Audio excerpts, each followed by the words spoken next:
Hello everyone and welcome back to my channel. This is Laura with Diamond Painting and Stitching with Laura. And I thought today we'd do something a little different, something out of the box.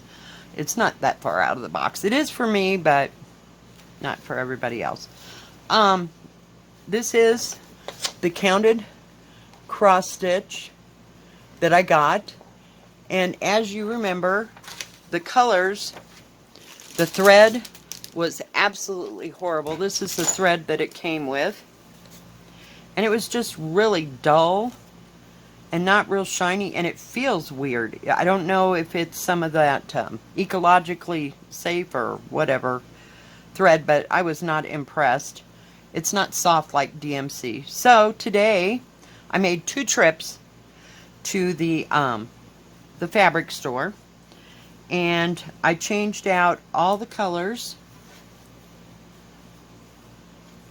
and got all the threads, that's a duplicate, that, you know, corresponded with my paper here, because it had a list of all the DMC number on there and, you know, what it was basically supposed to be.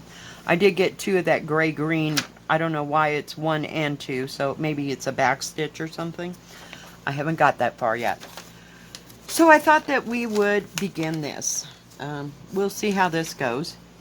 And the first number, it has a real nice big chart, and it's all in black and white, but that's okay. It has nice little symbols. It has a key down here, and it's only 12 colors, so that's why I thought we'd start with that. So we're going to work with this heart, which is 3051, and we'll see how this goes, because I have never done this. I just dropped a lot of money on all this thread, but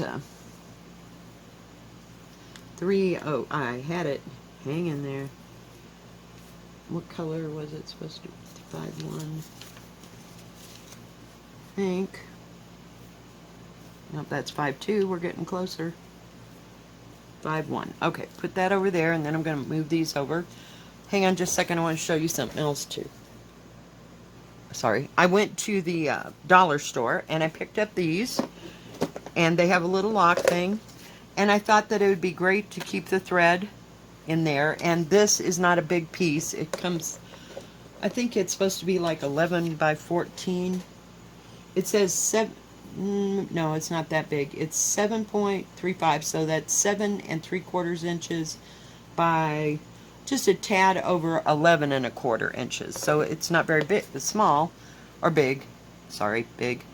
And so I thought I could just fold it up, you know, while I'm working on it and keep it all contained in this. I bought 2 of these, and I also bought the thread to change out on the other one that I got. Hopefully you can see this. Let me back it up just a little bit. Of all these birds, but see, it's just a little complicated for me, so we're going to start with the sampler thing and do it first. So that's what we're working on. I did go online, and I found a site that we were talking about samplers and the history of samplers, and it was quite interesting. It was just a short little synopsis of you know, how the history of the samplers. And it was kind of interesting that, you know, how I was talking about, it was kind of a record to keep of how all the stitches were done. And it said that the earliest one was like in 15 something or other, and it was only done by the wealthy, because oh, it's a 14 count 8 cloth too. Because material was not as readily available, so only the wealthy people had got material. But I thought that was kind of interesting, and how they made things. Okay, here. We're just going to start in this corner. I know everybody's kind of going nuts, but I laid the pattern down, and we'll see how it goes. But the squares seem to be true to, I'll tell you more about this sampler thing, just hang in there. Um, true to the size, fairly close on, whoops, sorry. We're just having a heck of a time today. It's all that driving and all that money spending, I swear. Um, it's all true to size, so I kind of laid it like in the middle of it. So we're just going to start in this little corner and go for broke. I mean, what's the worst that can happen? I got to take it all out. So anyway, so it started in like, well, the earliest, like it said, was like 1600 in. That was in Europe. And I may want to use 3 strands on this. It acts kind of big, but we're going to see. They would use it for doing, like, to remember stitches and how they were made.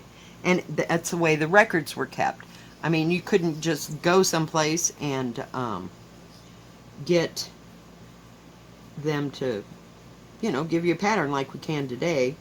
So, and these were passed down from generation to generation, and they used all different colors of fiber, some of them, and some of the fibers were even metallics. So, I mean, that kind of shocked me from the standpoint of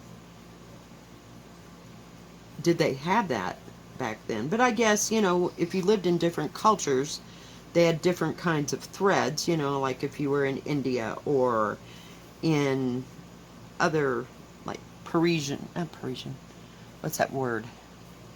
Persian places, because they use these fibers to make rugs as well. Some of them, I think. We will see how this goes here. So far, I don't know if you can see what I'm doing here. Let me bring you down in. But this isn't too difficult. This is nice fabric. Like I said, there was nothing wrong with the fabric at all. So, it's been a while since I did counted cross stitch at all. But I liked this pattern, and it was simple, enough to deal with. Make sure they were all the same symbol. It doesn't look too hard to follow. Like I said, this is 11 count, and I asked at that fabric store. Now, mind you, this fabric store has probably been there for 40 years, because this man that runs it now, his wife ran the business at the time, and then she passed away, and he just kind of took it over, and he likes all that kind of stuff, but he doesn't get a lot of things in. And when I asked him if he had Ada cloth, because the last time I bought Ada cloth, you could buy, whoa, sorry guys, we always have to do that, right?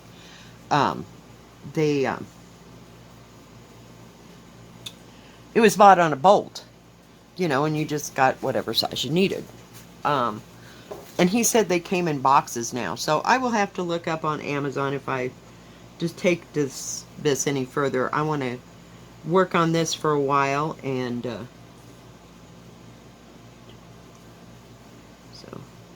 and see 1, 2, 3. Okay, we got to come back here. Oh dear. Okay, now there's supposed to be 2. We will see how this goes. I was gonna, do a test part, and all by myself, and I thought, no, everybody's living through this. If I can live through this, so can everybody else. So, and I think there's still people out there that like to know how you start things. I mean, we see a lot of YouTubers that do stitching, but they've been doing it for so long. Oh, here's my project, and this is what I'm working on, blah blah blah, and you don't see it from the actual beginning. So I just thought, I'd show you how hard or difficult or easy it was. So we will see how it goes. But Yeah, he had a real good selection of threads. He just didn't have any Ada cloth at all. So I guess there's 2 in between each one. I have to pay attention here. I'm just kind of going up the side now. I don't remember. I'm so sorry. I'd like to give people credit, and I wish I'd been paying more attention. Oh, who was talking about it? Oh my goodness, I can't even remember. But how you go, let me show you here. You go do like the side and then across the top and then down the other side, you know, like if you're going to box it in. She said there's no right way or wrong way to do it. But if you do it that way, then if you have to kind of fudge it coming across because you miscounted somewhere, then it's easier to, you know, nobody would notice is what the deal was. But some people like to start in the middle and, you know, and everything. So I don't know. We're just kind of punting here. But let's see, back to the sampler thing. So as time went on, you know, they had all these, what do you call it? These samplers to use as a guide, and they were also used to make maps. I mean, as far as that goes, to teach geography to children. Whoops. And back then, they didn't have all the projects. I mean, we got a gazillion things at our fingertips, you know, that we can do, which makes it only twice as difficult. Sometimes you wish for simpler times. But that's what they did. I mean, they taught young ladies. This was a woman's type project. Not that men back then didn't do it. I don't know that they did or they didn't. But it was considered a woman's thing. And, you know, you were kind of judged by how much handiwork you could do, or what type of stitches. And there were all different fancy, fancy, dancy stitches and everything that they could do. But I just thought it was really interesting. And they talked about how they didn't start commercializing it until like, oh, somewhere in the 1800s, probably the Victorian times and everything. So they started printing because books were not prevalent back in the 16 and 1700s. And like I said, only the rich and famous could afford cloth. And I just thought it was interesting how it all evolved and into what it is actually today, you know. So, okay, now hang in there. Where? Let's see, I left 2. And hope I'm doing this right. Oops. Wait a minute. Time out. Gotta go back. Okay, there's 1, 2. Gotta have 1 in the middle. Or 1. Nope. Dagnabbit. Here I am. I'm yapping away and I'm not getting it. Alright, so 2. Oy vey. It'll be a while. Okay, 2. And then we gotta put that one right there. He didn't even have any embroidery needles like this. Oh, and that was another thing that they were talking about.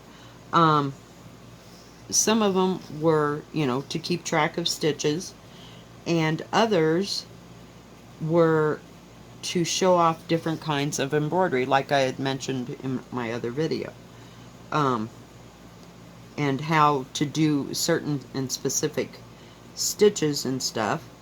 So, oh please. Well, if I pull it way down there, then y'all are not going to see what I'm doing here. I'm sorry, guys. So, you know, it's just interesting. And I love history on the arts and stitch works and how it all got started. And I mean, face it, they had nothing else better to do with their days except for clean house. And this was a kind of a privilege to have some fancy work to do when they had free time, you know. And they were maybe just sitting around watching the kids, you know, or whatever. And I don't know how they lived, but I know that they worked hard, you know, and I don't know how I'd have the energy to do any kind of stitching at the end of the night after you've been following around kids and washing clothes by hand and all this stuff and taking care of animals if they had animals. And those people were tough. We're just, we're not that tough, I don't think, you know, because we've evolved, you know, to a certain extent. But it's just amazing how they got so much done. And they would also get together and do things, you know. So I don't know. Gotta go up here. See how far I can get here. It's not real difficult. Like I said, it's pretty simple stitching. You know, you go this way for a certain distance and then you go the other way, but okay, now I gotta count again. Hang in there. But and that's why I wanted to start with something that wasn't too terribly horrible. But yeah, and some of those patterns, I mean, my God, I've never seen such elaborate stitching. You know, they made things up, or this is you know, the way it all looked, and it's just, it's fascinating to look at all them and think somebody took all that time. And they said, you know, the part, you know, this one, this pattern, I'll just show you part of it. It's organized. You know what I mean? It makes a specific picture. Well, some of them, they started out helter-skelter, shall we say, just so they could have a place that, oh, this is how I did so-and-so, you know, so if they do it. And that became more prevalent to put on clothes and on cuffs and on collars, and, you know, the styles of clothing all changed. But mostly that was for the wealthy, you know, they did all those kind of things. And I think now that it's available to everyone, and it's not terribly overpriced. And yeah, sure, the prices have changed, you know, from the time I was like 6 to now, but I still don't think it's something really expensive to get into. Now, sure, you know, you can take it to, not extreme, but to different levels, shall we say, of the different kinds of linen, or, and see, I don't understand how to do that on linen. So we're just sticking with the Ada cloth, something I know and something that's easy for me to see. But it's neat. But I thought I'd just give you a little synopsis. I told you I was going to... Whoops. Here we go again. We're doing it. Okay, we're going to have to pull it down just a little bit. So, yeah, it's different. And it's neat to find out. And I'd like to, maybe go to the library and see if I could find some pictures of embroidery type stitches, or look up samplers, you know, to see what people did and the types of embroidery that they did. And my fantasy in my brain, you know that'll never get done, but in the fantasy in my brain was always to do a crazy quilt with all those lovely, lovely stitches, you know, that they have. And no, that never got done. I kind of quit at the, what do you call it? The feather stitch, when I couldn't get the feather stitch, so I didn't delve any deeper into it. But I do like to do other kinds of embroidery, and I find it really relaxing for me, you know, to do. But yeah, so we got that. Looks pretty good. And, you know, I think the skeins of yarn, now they might be cheaper at Walmart, but I really didn't feel like fighting the tourists and the traffic and going to Walmart. And for what I would have saved getting the thread at Walmart, you know, probably I would have used in gas. But, I mean, it's not that far. It's 30 miles, but still. I just didn't feel like fighting the traffic and the tourists and all that kind of stuff. And This is really nice on this 14 count. And I probably should be doing this in a hoop, but, you know, hey. It is what it is, what it is. I find it easier to hold in my hand and more controllable. So. Oh, dear. I worked on the my pansy picture. I'll show you that and show you what I got done on that. Hang on, guys.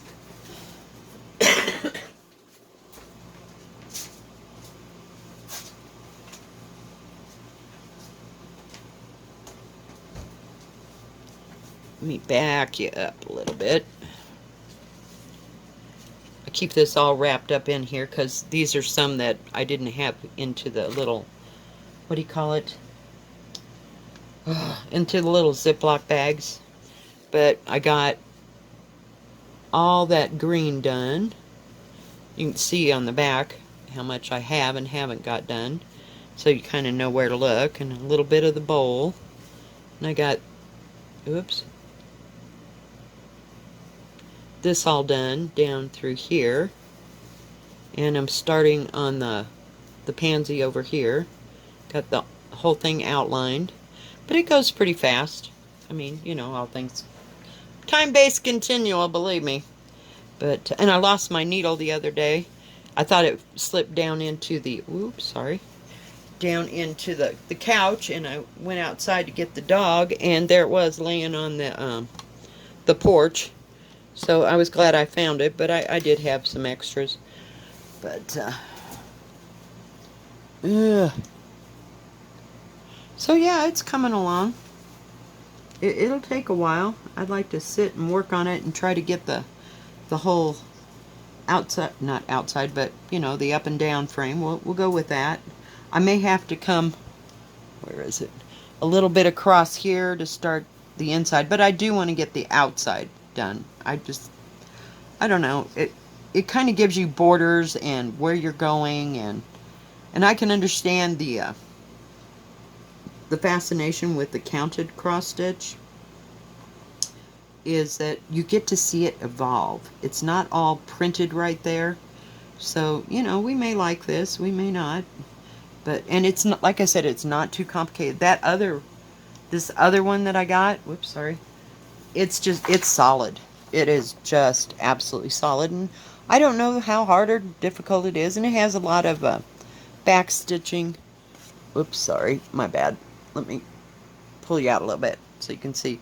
It has some back stitching in the flowers and stuff, but I just thought it was beautiful. But I wanted to start with something simple and work on it and see how that goes. That's just where I wanted to go. But I think we're going to end it here, guys. But thank you for joining me when I'm starting this, and I will show you, you know, periodically the progress that I'm making on it.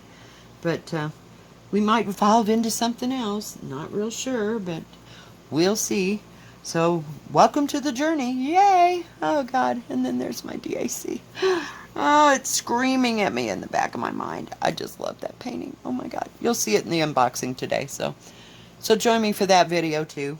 They'll both be coming out today. This is Thursday the 26th, I think. Something like that. 25th, 26th. I don't know what the day is. I just know the day is Thursday. So thank you for joining me, guys, and listening to me blabber on. And I hope you enjoyed the information about samplers. And y'all have a great day. If you like this video, please give it a thumbs up. Don't forget to subscribe. And please hit the bell, and that way you'll know when my next video comes out. Y'all have a great day. God bless. Bye-bye.